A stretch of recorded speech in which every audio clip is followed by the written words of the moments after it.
Capítulo 16 de primeiro livro de Samuel.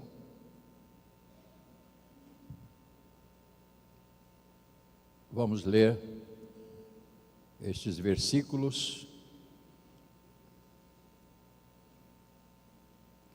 do capítulo 16 até verso de número 13, falando sobre o início da vida de Davi como rei. Então é só para uma abertura hoje, e depois nós vamos prosseguir nos próximos próximos cultos nós vamos seguir.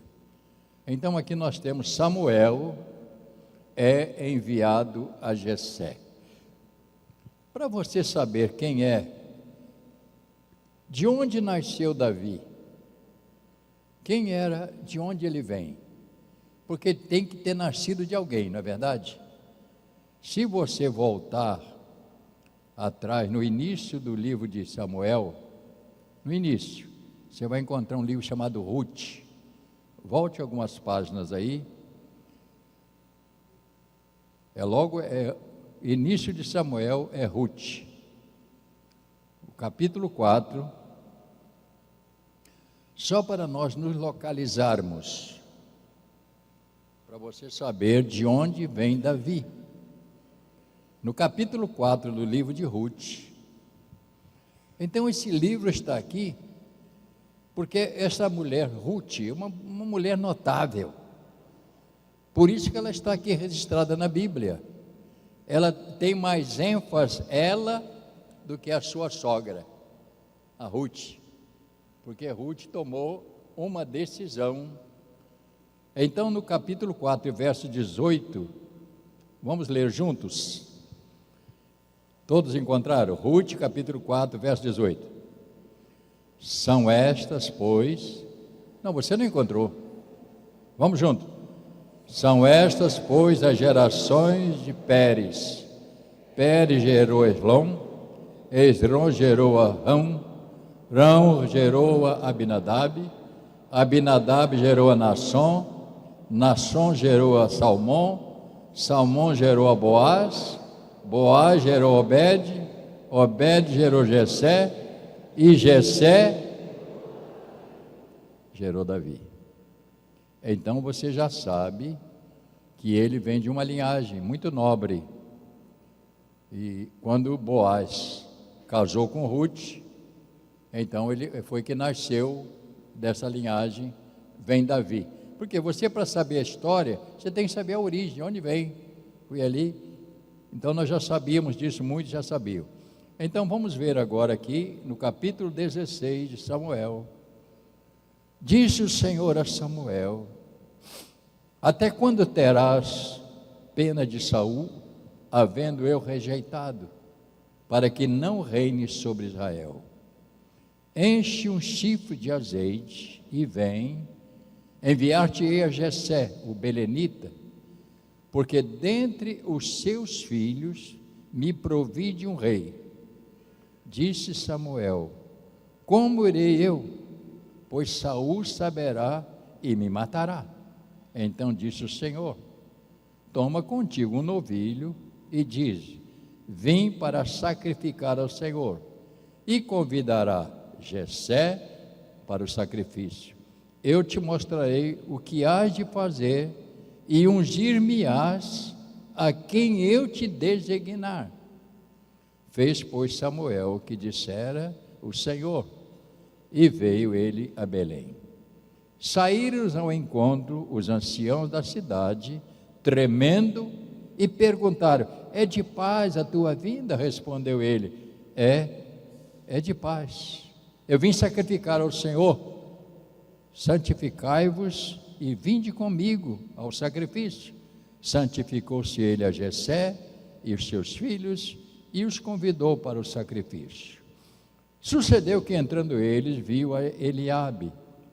Disse consigo: certamente está perante o Senhor o seu ungido. Porém o Senhor disse a Samuel: não atentes para a sua aparência, nem para a sua altura, porque o rejeitei. Porque o Senhor não vê como vê o homem. O homem vê o exterior, porém o Senhor o coração. Então chamou Jessé Abinadab e fez passar diante de Samuel, o qual disse: nem este escolheu o Senhor. Então Jessé fez passar a Samá, porém Samuel disse: tampouco este escolheu o Senhor. E assim fez passar Jessé os 7 filhos diante de Samuel, porém Samuel disse a Jessé: o Senhor não escolheu a estes. Perguntou Samuel a Jessé: acabaram os teus filhos? Ele respondeu: rapaz, eu esqueci, ainda falta o mais moço, que está apacentando as ovelhas. Disse, pois, Samuel a Jessé: manda chamá-lo, pois não nos assentaremos à mesa sem que ele venha. Então mandou chamá-lo e fez-lhes entrar. Era ele ruivo, belos olhos, boa aparência. Disse o Senhor: levanta-te e unge, pois este é ele. Tomou Samuel o chifre de azeite e ungiu no meio dos seus irmãos, e daquele dia em diante o Espírito do Senhor apossou-se de Davi. Então Samuel se levantou e foi para Ramá. Desculpe que eu ainda estou um pouquinho. Senhor amado, esta é a tua palavra, e nós estamos aqui para aprender. Todos nós aqui somos alunos e dependemos, Senhor, de aprender com a tua palavra. Abençoa, portanto, aos irmãos que vieram para ouvir esta pequena palavra nesta manhã. Abençoa-os, pois, em nome de Jesus. Amém. Podem sentar.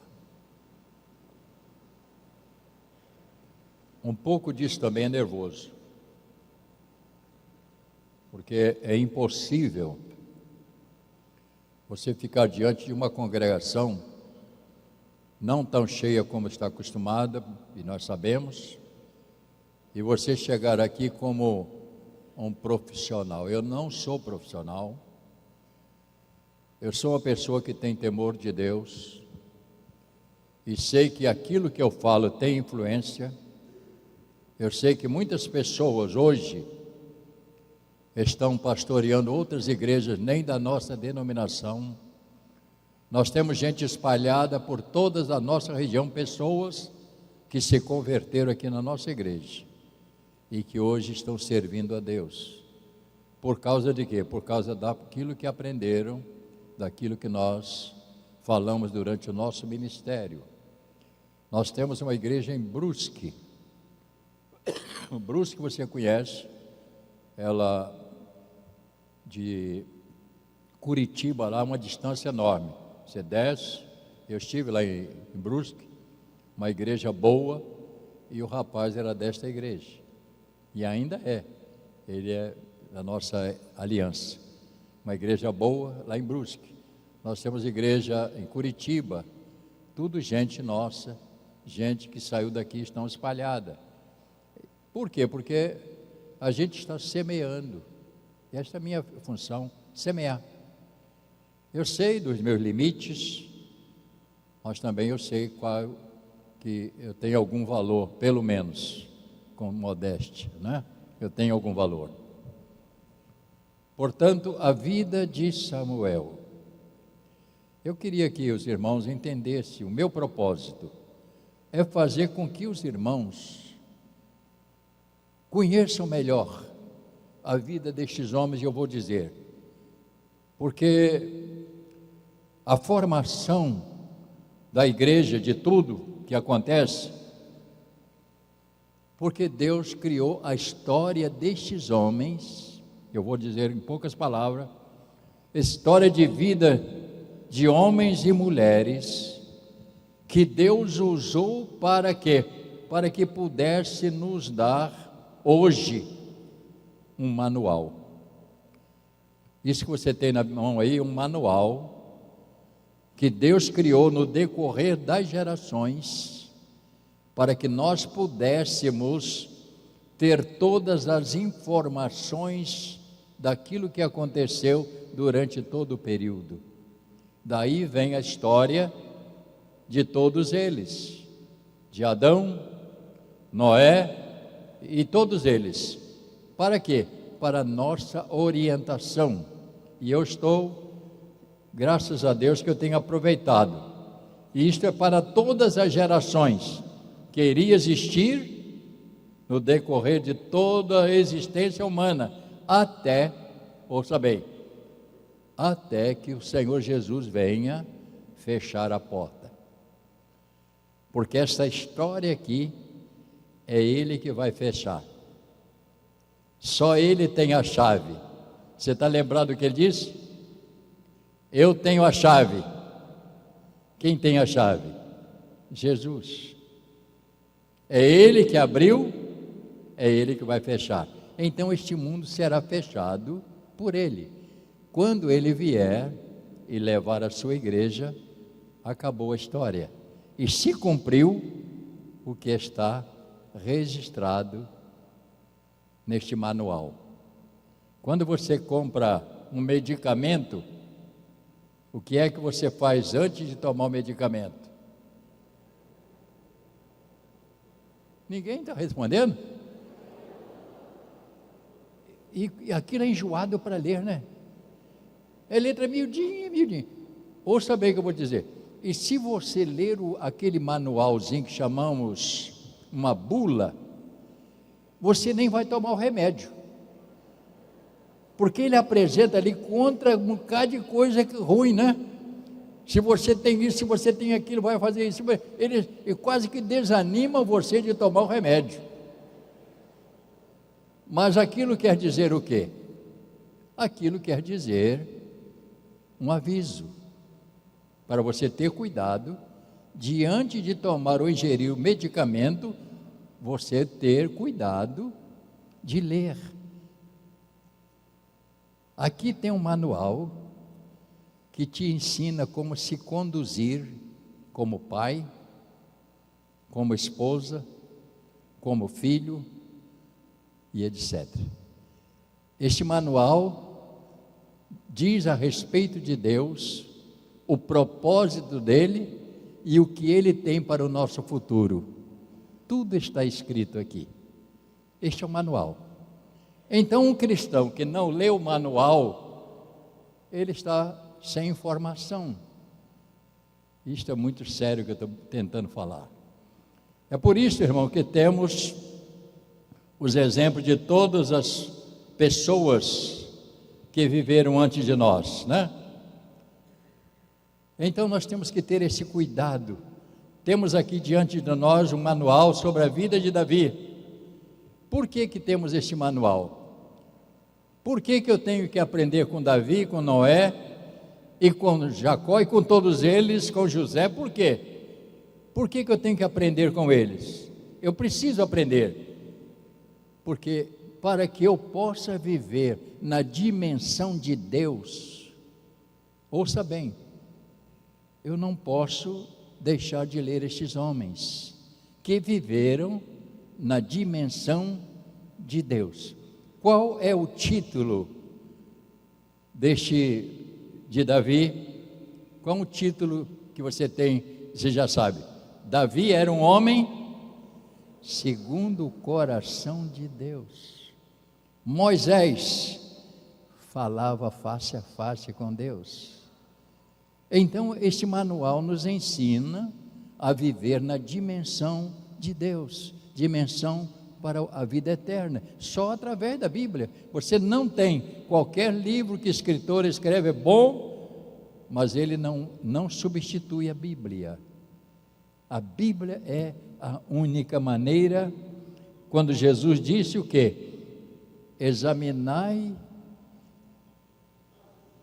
Vamos lá, gente.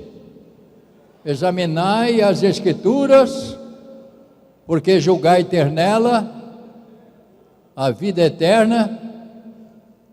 Gente, nós estamos mal. Um professor estava me dizendo o seguinte, que quando ele vai dar aula para os alunos, ele diga para os alunos, todo mundo aqui já tem 10. Mas só que eu agora a minha aula é rebaixar a média, né? Eu vou descer de 10 até 0. E ele diz que tem muitos que ele dá 0. Então todo mundo inicia já aqui em cima. Mas ele diz que é assim que eu faço, de cima para baixo. Então, examinai as Escrituras, porque julgais ter nela a vida eterna, porque são elas mesmas que de mim testificam. Quem disse isto?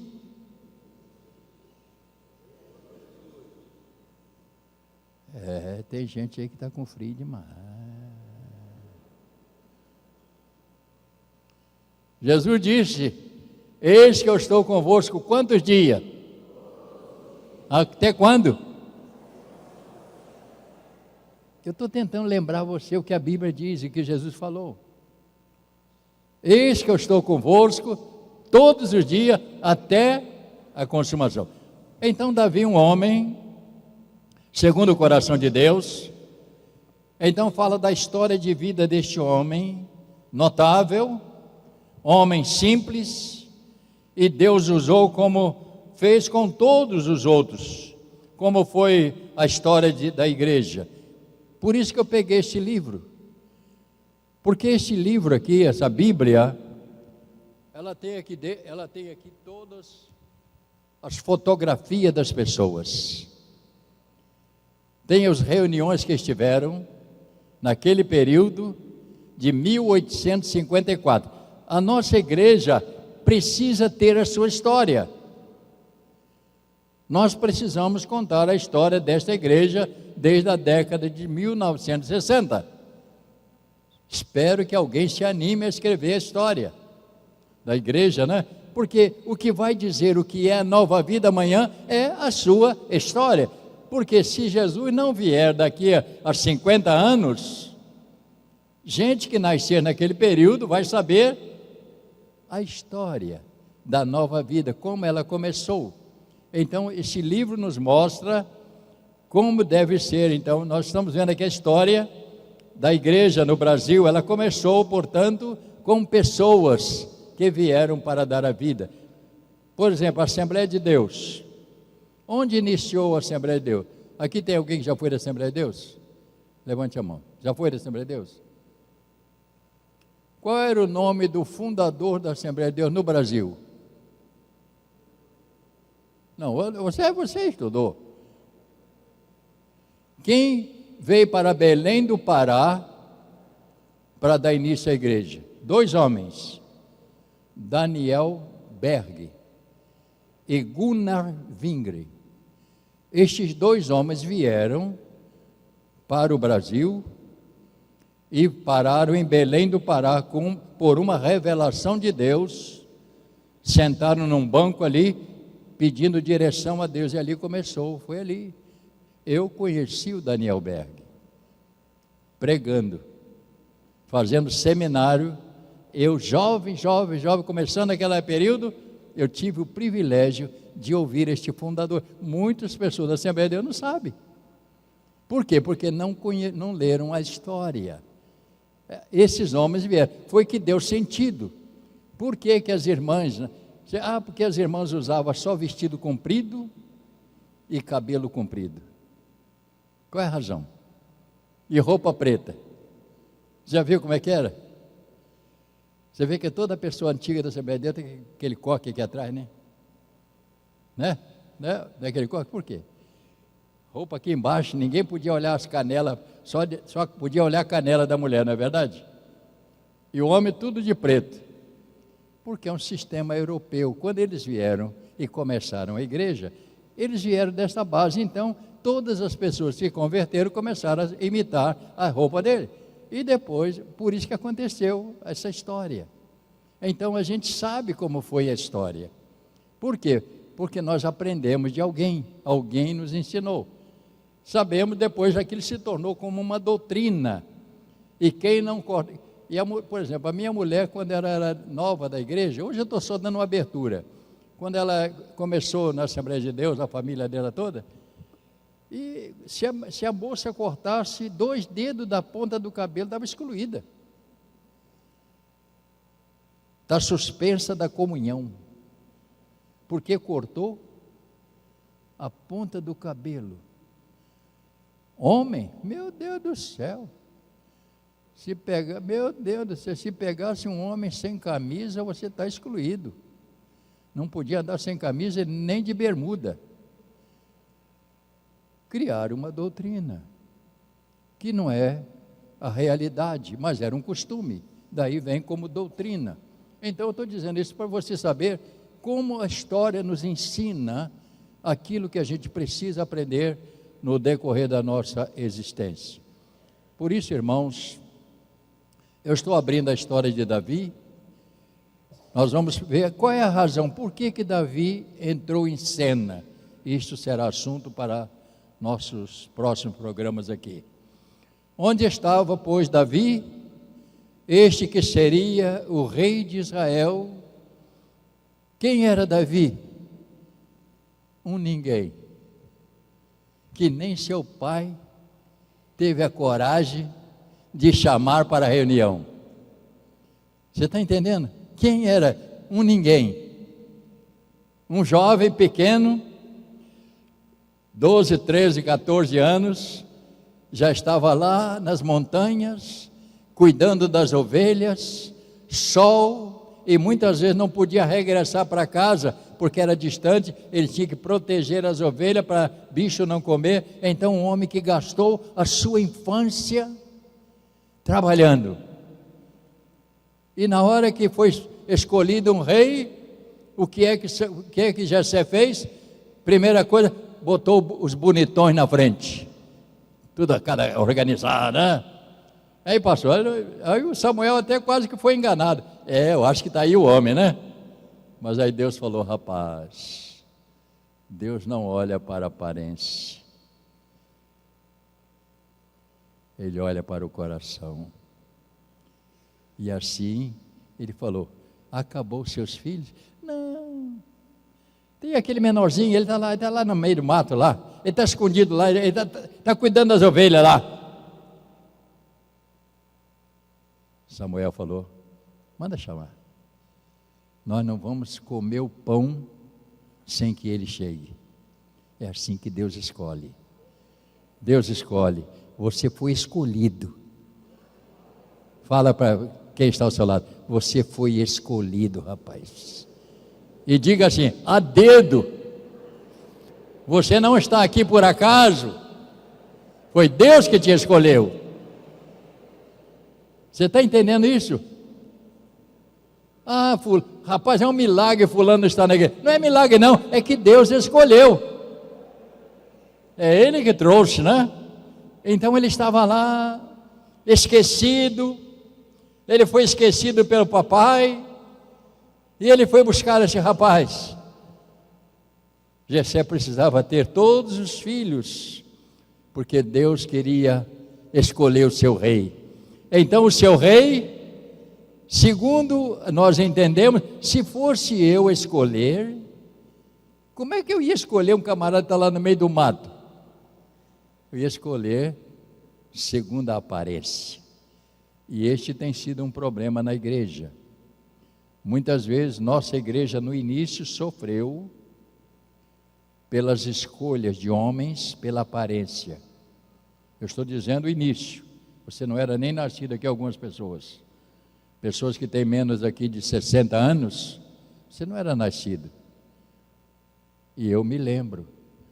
Tivemos os homens que nos deram mais problema, foi aqueles escolhidos por causa de um problema. Por causa do anel. Eram pessoas formadas, preparadas. Foi os que trouxeram mais problema. Por quê? Porque o homem se engana pela aparência.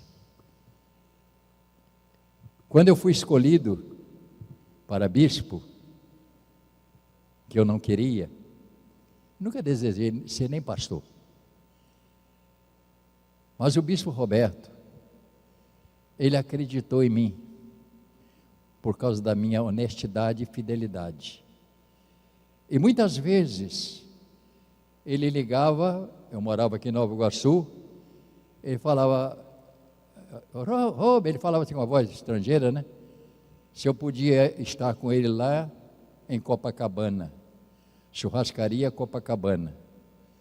E ele ia almoçar e me chamava para almoçar, para conversar comigo sobre pessoas, porque ele sabia que eu conhecia.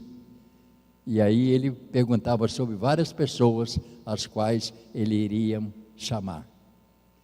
E então ele tinha confiança em mim, analfabeto, diante daquela turma, era analfabeto. Mas eu tinha uma coisa que ele queria: honestidade, sinceridade. Eu nunca insurgi contra uma ordem, jamais. Mesmo quando a igreja teve uma divisão, eu não insurgi. Eu não abro mão daquilo que eu creio no início. E eu segui. Quando ele estava para morrer, falando da minha vida, quando ele estava para morrer, muito mal lá na América, ele chamou seu filho e ele falou para ele, o nome do filho é Walter, se eu morrer, tem 2 homens que você pode chamar para perto de você. Eu talvez não seria para Walter a escolha. O Birajara, que o irmão ali conhece, e eu. Birajara veio do Espiritismo, um homem muito bom, mas do Espiritismo.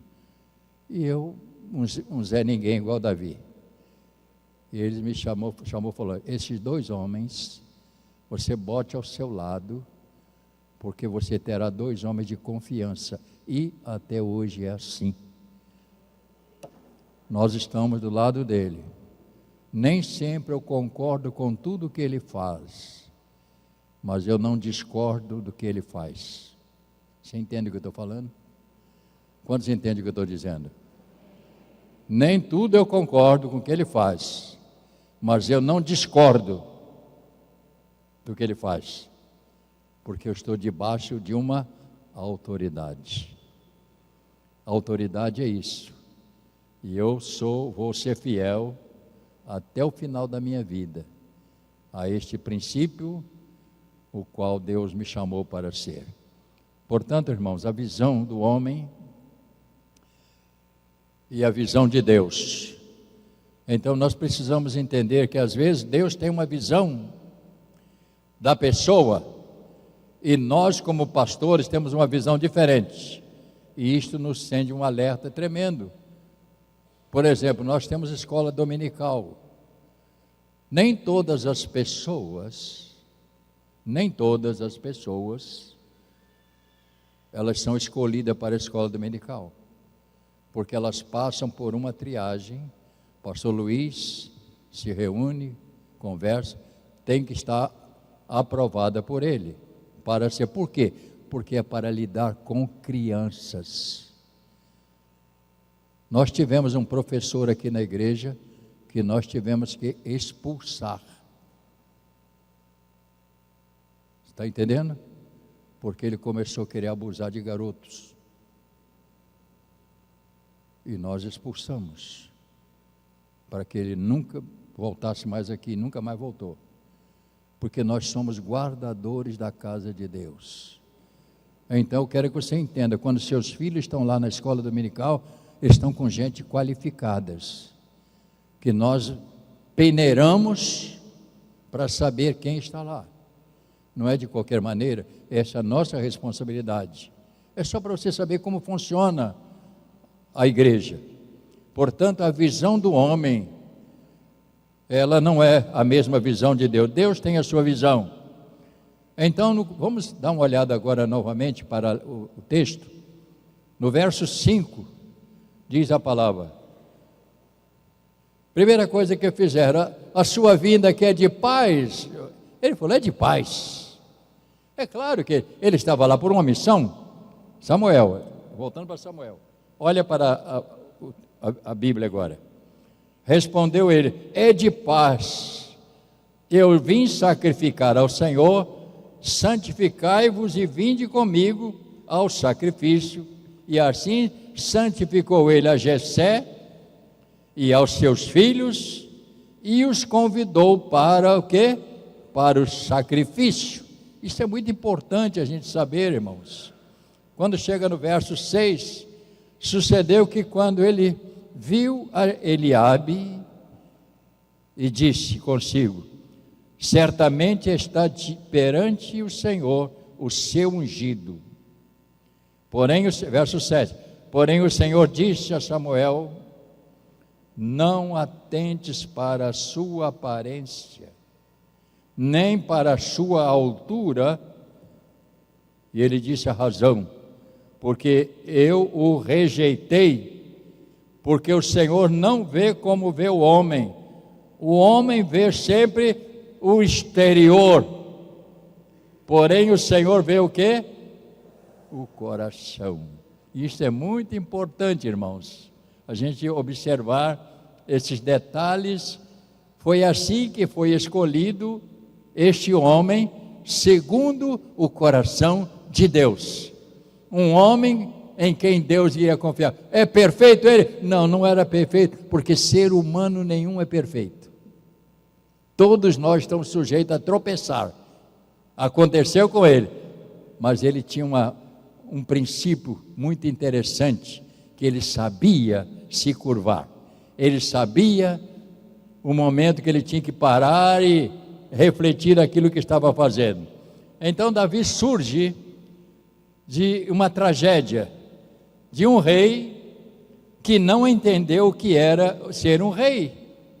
Porque havia aqui, se você olhar para trás, nós temos aqui o rei que foi separado, mas não atendeu às necessidades, chamado Saul. Então ele nasceu, Davi foi chamado da tragédia de um homem chamado Saul, que era o rei. Qual era a diferença? Inclusive o pastor ontem falou sobre isso, se você prestou atenção, ele disse o quê? Quem era Saul? Quem foi que escolheu Saul? Não foi Deus, foi o homem. O homem, nós queremos um rei. Como todos têm rei, nós também queremos um rei. Chega desse negócio de, não, toda nação tem rei, nós também queremos. Aí o que Deus falou com Samuel, bom, Samuel, já que eles querem, dá um rei para eles. Mas diz a ele que vai ter problema. E ele recomendou, vai ter problema. E Saul deu muito problema. Problema demais. Depois, mais tarde, ele queria matar Davi, porque Davi se destacou e ele então ficou com ciúme. Veja como o ser humano escolhe mal. Irmãos, isso é muito sério. Isso é muito sério. Dentro dos princípios de Deus, isso tem um peso enorme. Davi então surge da tragédia de um rei que não entendeu o que era ser um rei para Israel. Ele foi para tirar, ele não tinha a qualificação, ele não olhava para a Deus, ele olhava para si e querendo se proteger, ele se ostentava, ele queria que a sua imagem fosse mais forte do que Deus. E aí ele caiu.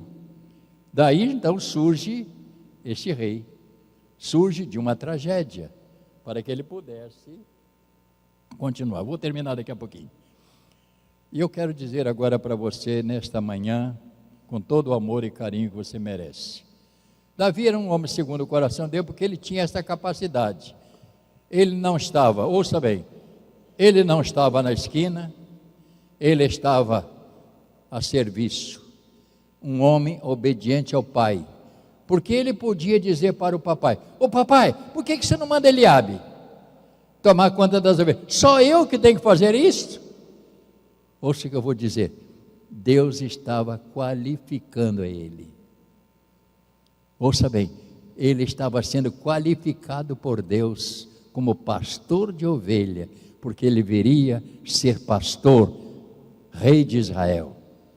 Então ele estava sendo treinado. Muitas vezes você não entende isto. O que acontece? Um conselho que eu vou dar para você hoje: é impossível não dar certo quando colocamos Deus no centro de tudo que formos realizar. Ouça hoje esta palavra tão pequena, simples. Tudo que você for realizar nesta vida, as mínimas coisas, coloque Deus no centro. Se Ele estiver no centro, a tendência, as perspectivas é dar certo. Porque muitas vezes queremos fazer as coisas como nós achamos. Eu acho, eu penso assim, eu vou fazer assim. Nunca faça isto. Permita Deus sentar no trono daquilo que você for fazer. Seja nas coisas, você que é solteiro, coloque Deus no centro. Senhor, eu quero me casar, mas eu quero que o meu casamento seja duradouro. Porque às vezes nós não casamos pela aparência, né?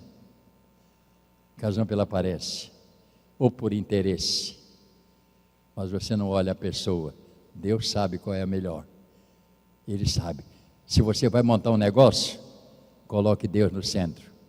Se você vai se formar em qualquer profissão, Deus no centro.